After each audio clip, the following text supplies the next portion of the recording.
Well, hello everyone and welcome to Wednesday's Reptile News. Now we're going to start off today in Florida, where, this story really hits close to home with what's been going on, and especially the interview with Sean Heflick that I posted yesterday.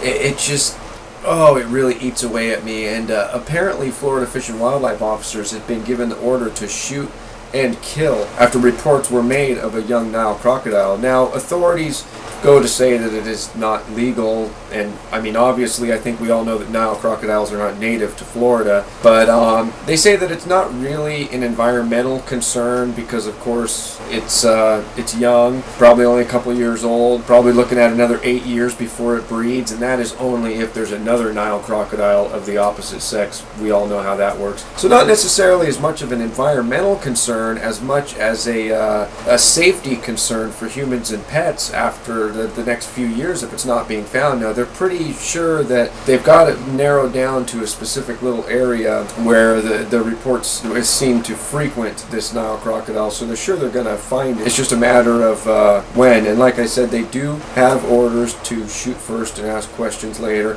which, I can't blame them. We all hate seeing reptiles get killed because of human ignorance, but I can't blame the Florida Fish and Wildlife officers. The person I blame is the asshat that released this Nile crocodile into Florida. Now, I'm not 100% sure how these amnesty programs work, but as me and Sean were talking about yesterday with the pythons, no questions asked. If you don't want it, bring it to him or bring it to one of the other many around the state. I'm sure the same thing will go with a Nile crocodile.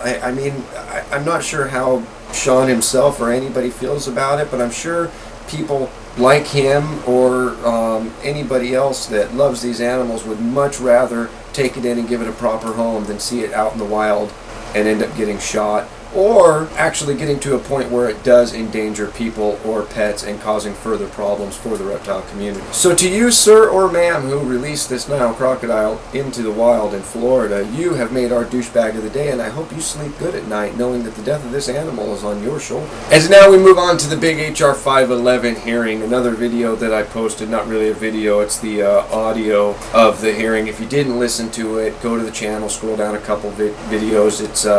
It's a really good listen. It's long. It's about an hour and a half long, but I promise you will not be disappointed. I'm feeling really good about how all this went, and that's something that me and Sean talked about on the video that I posted yesterday, the interview with him. Check that one out as well. And like I said in that video, this Sutherland fella, he's my new favorite congressman, because the guy, like I said, just oozes of common sense. He brought up, they were talking about really pushing the fact about 17 people since the 70s have died from large constrictors, and I'm not way up on the numbers or all the facts of those stories, but I'm not sure that that's 17 people is a true number. But Mr. Sutherland brought up the hundreds of children that are killed every year in vehicle accidents involving the I think it was white-tailed deer he was talking about, and raises some really good points. They're not banning deer, they're not banning automobiles, yet they want to ban snakes. There's clearly some ulterior motive here. But anyway, the hearing, I think, went well.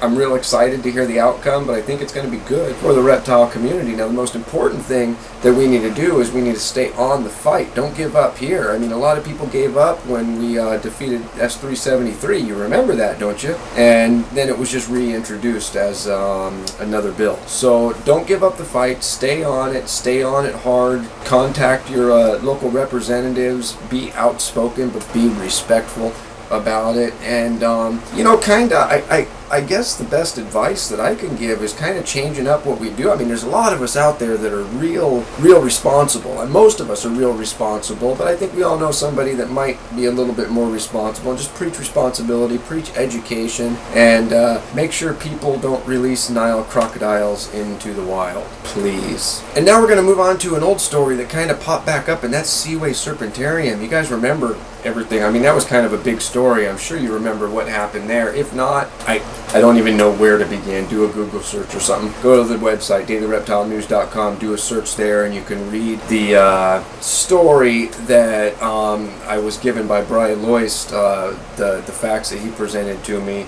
about what was going on at the Seaway Serpentarium. Well, apparently police were called out there about a dispute, and they in turn called some the local Humane Society, who actually found reptiles back at the Serpentarium. Some of them, many of them, illegal to be there according to their bylaws, and apparently it sounds like it's just a temporary thing. They're not going to stay there, but the Humane Society does, and I need to point out, we're not talking about the U.S. Humane Society.